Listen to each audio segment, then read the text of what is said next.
out alone. Do you live here? No. Then you must be visiting here, are you? My name is Frances Elizabeth Wright. I live at 67 Tivoli Road. I'm lost. Oh, you're lost. Could you take me home, please? I'm afraid. I should say I will. Come on with you. That's the way it began. Nothing extraordinary. For in a large city like London, a lost child is such a common occurrence that many a far-seeing bobby arms himself with a bag of chocolates in addition to his nightstick. No one suspected that this was the beginning of a case that was to rock all England.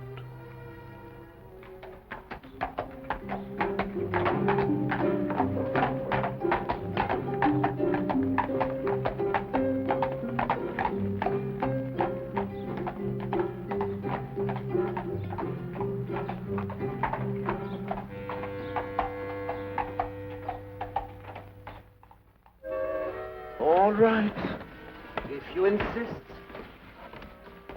I know this man isn't going to do us any good. But what's the use of talking to you? Just as stubborn as your mother. I suspect we're having visitors. Oh, really? 23 and 27.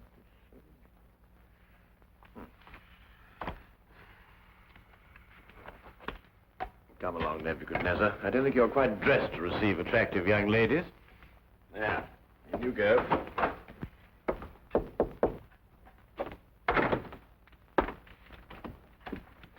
Won't you come in? Mr. Holmes, Sherlock Holmes. At your service, sir. Martini. George Martini is my name. This is my daughter, Margaret, who is of the stubborn opinion that you can help her. It will be a privilege, sir. Oh, may I introduce my very good friend, Dr. Watson? How do you do? How do you do, sir? Oh, yes. Won't you sit down? Oh, yeah, I'm so sorry.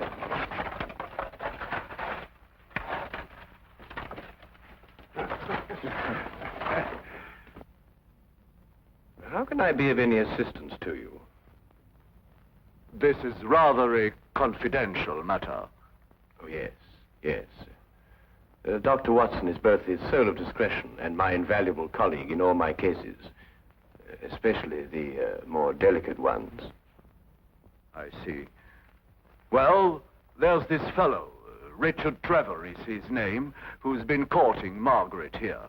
A sly one, if I ever saw one. I could tell by the shape of his ears, and the fact that he belonged to that upstart Shield and Castle club. There was nothing wrong with his ears. They were beautiful, both of them. Nevertheless, he gave her the impression that he was going to see me last night and ask for her hand in marriage. Instead, the scoundrel sent me some fantastic note about being detained and then never appeared at all. I want you to find out what happened to him. What did Mr. Trevor say in his note? That he would be detained because he had run into a little girl who was lost and was taking her home. Have you made any inquiries at his home? Yes, with Father, of course. I don't think it's genteel to go to a man's rooms, even if he is your fiancé. Quite right. Quite right. There was no sign of him, but his clothes were all there. He wouldn't run off without his clothes, would he? No, hardly. The pure guess. A deduction. Just as I deduced that you have a scar on the left side of your head, which you received in a naval battle. I'll be bound. How did you know that? Well, a right-handed man normally parts his hair on the left. Your parting is on the right, thereby indicating that you've changed it at some time or another to hide a mark. As to how you got it, that's obvious to me by the fact that you carry on your watch chain the insignia of His Majesty's ship Assault, which everyone remembers distinguished herself heroically off the coast of Africa. Well done, Holmes. I declare, well done. Will you investigate, Mr. Holmes? We'll look into the case immediately, Miss Martini. And as soon as we have any information for you, we'll let you know. I shall be forever in your debt. Mm-hmm. Or I will be after I see his bill. Here's our address. Oh, that won't be necessary, sir. I saw it marked on your hatband when you came in. If you'll forgive me, sir, a rather extraordinary precaution against the loss of a bowler only worth 2 guineas. Come, dear.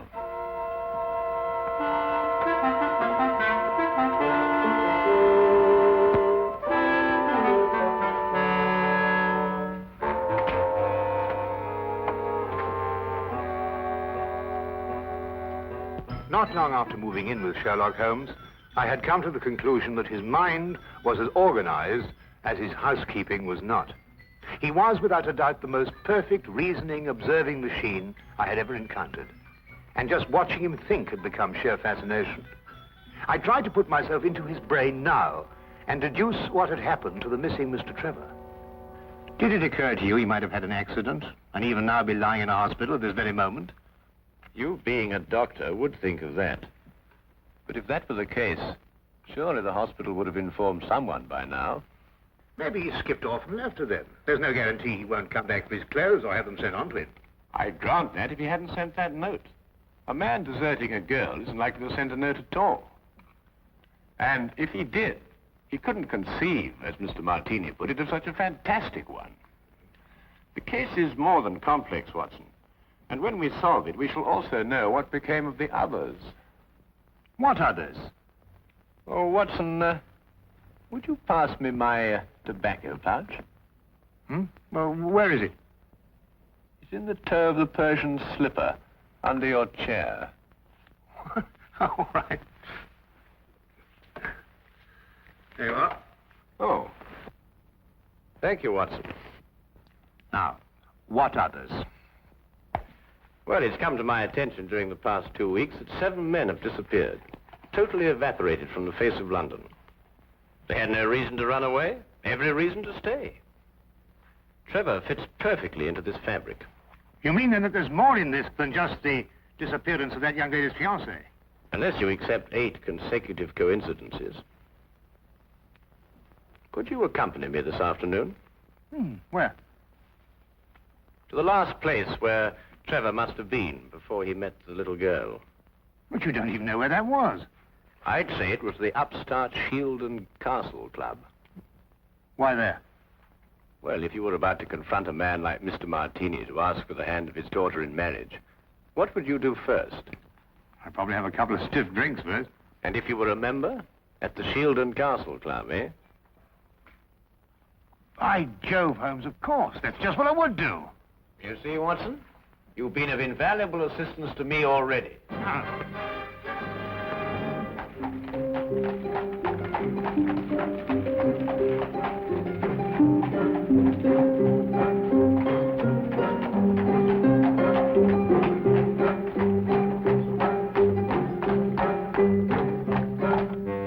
But you must tell us if he was here last night. He's missing. We're trying to find him.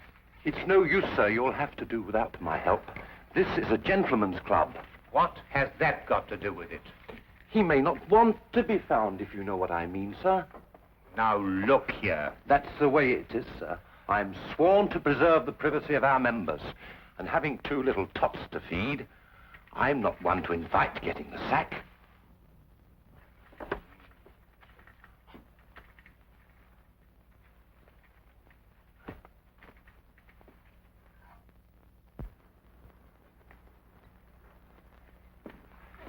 I say, where have you been? This is meant to be your case, you know, and I've been doing all the investigating. Yeah, do you know that Trevor was here last night? How do you know? Well, to my utter amazement, one of my keys fitted the door to the office.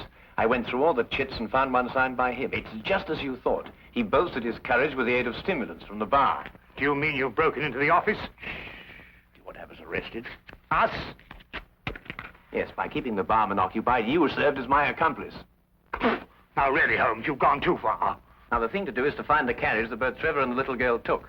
How do you know they didn't walk? But if she lived near enough to walk home, is it likely that Trevor would have sent a message saying he was going to be detained? What extraordinary reasoning. Not extraordinary at all, my dear fellow. Really quite ordinary. Oh, what on earth do you think you're doing, Mike?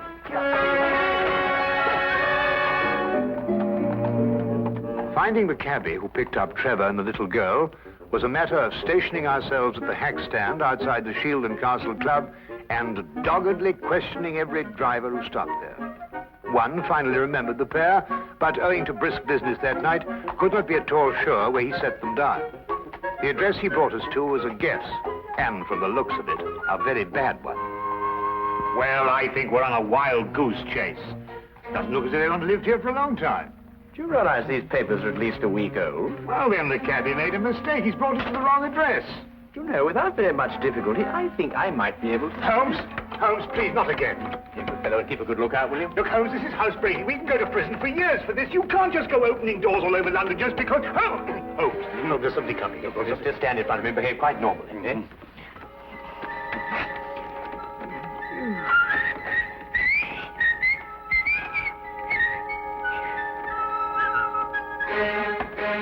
What's the normal behavior for housebreaking? You coming? Look here, Holmes, the doctor doesn't do this sort of thing. I'm sure it's unethical. You can't expect me to... Oh!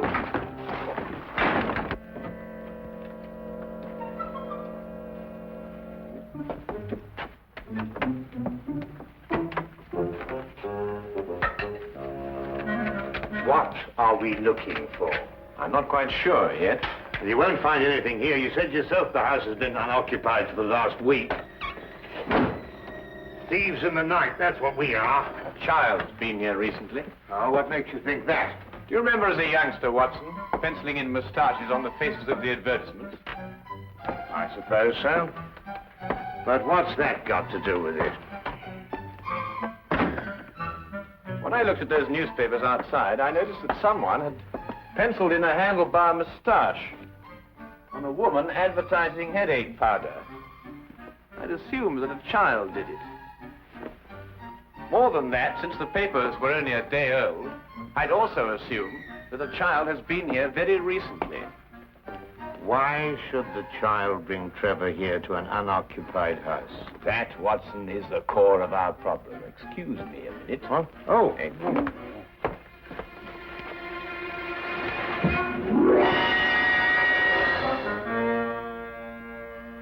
Good heavens!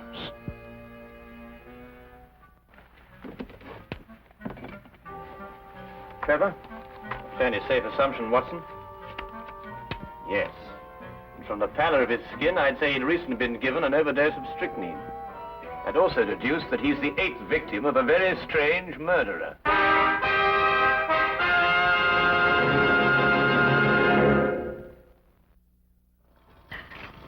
Dash the tea, Holmes.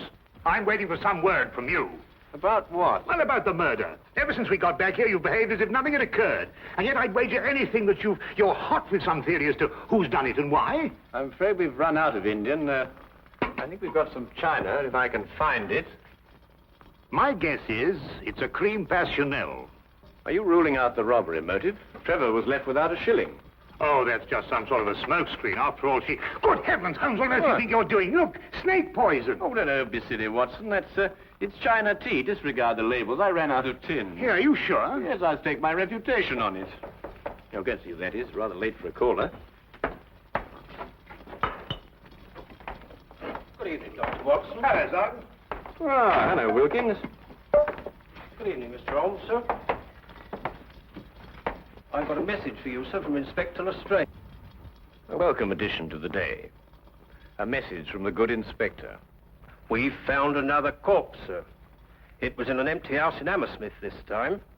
The facts are still the same. Robbery and strychnine poisoning. Oh, is he one of the 7 who disappeared lately? Yes, sir. How did you know? Well, I suspect that the other 6 will end up in unoccupied houses before very long. I think you'd better carry out a search in every unoccupied house in London. But this is July, sir.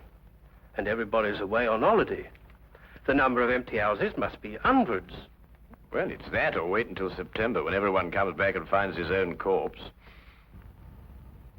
It'll be a very unfortunate situation for the good inspector. To say the least, sir. I'd better give the inspector your advice, sir. Yes, you must let us know what he says. That might be rather embarrassing. Good night, Mr. Holmes. Good night, Doctor. Good night. You know, Holmes, you were right. Trevor's disappearance was linked with the other 7. But what kind of fiend can be at the bottom of it? Well, we'll know more about it when we return from Brighton. Brighton? Yes, unless you'd rather not pursue this any further. There's a 6:10 train leaving in the morning. 6:08. Why Brighton? Because that's where R.J. Cookson lives. The place is R.J. Cookson. He's the man who owns the house in which Trevor was killed. How on earth did you find that out? Oh, no, never mind. It is tea, isn't it? Yes. Oh, I thought it was.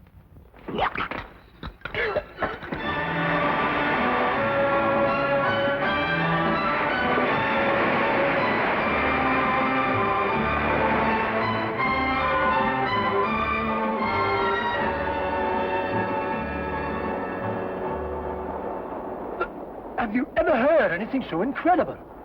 A corpse in my fireplace. And a stranger at that. Rather inconsiderate of someone, I must say. Why, when the police brought the news last night, I thought someone was pulling my leg. My fireplace. Really, I ask you. I'd say because the murderer knew you'd be away, knew that the house would be unoccupied, and that you wouldn't come back at an embarrassing moment. You're right, Mr. Holmes. Absolutely right. The culprit was acquainted with all my plans, and not wanting the corpse to be found in his own fireplace, chose mine. Precisely. But who could that be? I'd vouched that a full regiment of people knew of my plans to leave London. Then our task is to narrow down that regiment. How? You have me breathless. First of all, has anyone else the key to your house? No, not that I know of. Yes. I once gave my key to the greengrocer to deliver a parcel. Aha. But he gave it back. Oh. But bosh and bother, supposing a key wasn't used at all. Whoever did it could have used a tool or something and jimmied his way into my house. I've heard of those things being done. Mm-hmm. Oh, really? We found all the windows and doors locked. I'm afraid you've escaped me. Now again, Mr. Cookson, are you quite sure that no one else has a key to your house? Well, now, really, after all, I don't hand them out like calling cards to every... Wait. There's this charwoman who comes to my house once a week to clean up. But, oh, no, she couldn't hurt a fly. Well, what's her name? Mrs. Enid. But really, she couldn't be less harmless. She's 60 years old if she's a day. You take her for your own grandmother. Yes, but you know if she has a daughter. Daughter?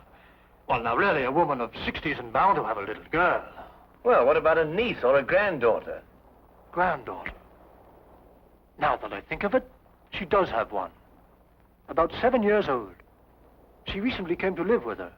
Where does Mrs. Enid live? I have her address for... If you please. Sorry. Right here in my trousers. Do you really think it could be the old woman? Well, a charwoman has the ability to go anywhere in London. Ah, yes. Wait. 322 Radcliffe Way. 322 Radcliffe Way. To look at her, you'd never think she could hurt a fly. You'd take her for your own grandmother. Poison murders? No. Impossible, Mr. Holmes, impossible.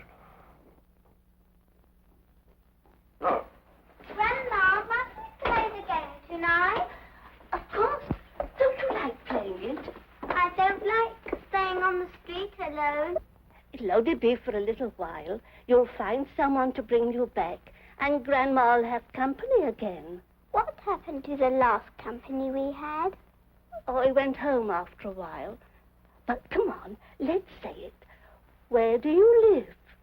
At 67 Tivoli Road. No, that was the last place.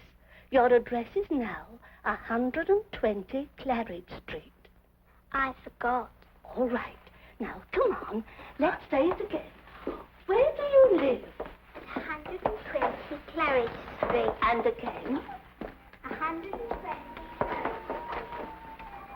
What do you think, Holmes? Well, we'll know definitely in an hour's time. Come on.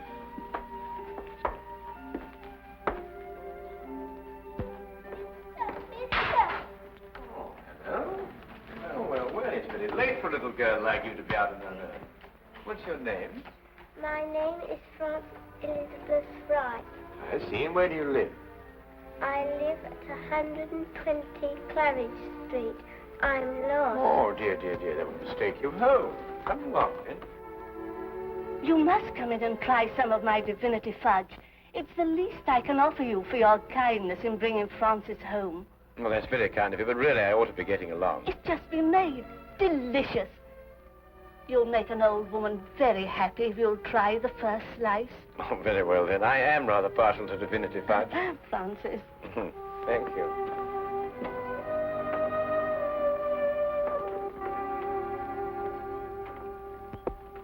Now, come and sit right here at the table. Thank you. Now, say good night to the kind gentleman, then off to bed. Grandma, you never let me stay up with the company. That's because little girls must have their sleep. But now we've met the gentleman, perhaps he'll come again in the daytime. Will you? I should love to. Good night. Good night. Good night, birdies. Isn't she a lovely girl? And she'll grow up into a beautiful woman and have a life of ease. Yes, that's the important thing. A life of ease. Time to enjoy the world and... Here, you're waiting for some fudge, and I'm prattling away.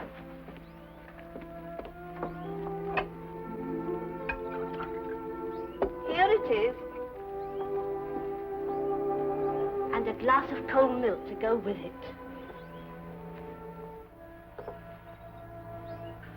Won't you join me? Oh, no. My doctor would never permit it. I only prepare this sort of thing for people who drop in, like you. I see. Smells very good.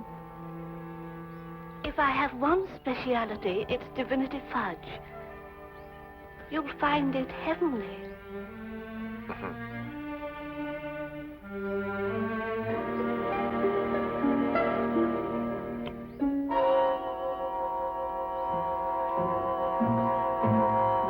What's the matter? Nothing. I just wanted to give the birds a bit first. Don't. Birds don't eat fudge. Oh, yes, they do. They love it. Come on, old chap. Have a... No, you can't. Who are you?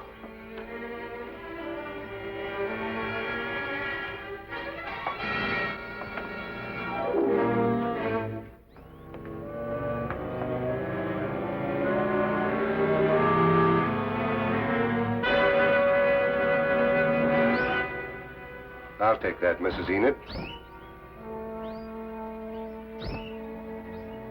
Thank you.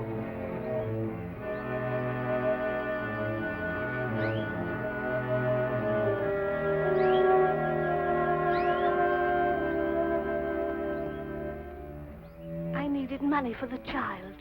That's why I did it. I didn't want her to grow up into a tired rag of a charwoman. I wanted her to have a life of ease and the things I've seen other people have. You understand? Yes. Will she be taken care of?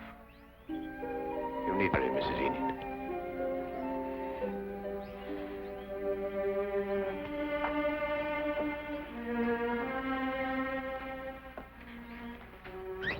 I wish now I hadn't tried to poison you. You might have visited us again as you promised, and we'd have been such good friends.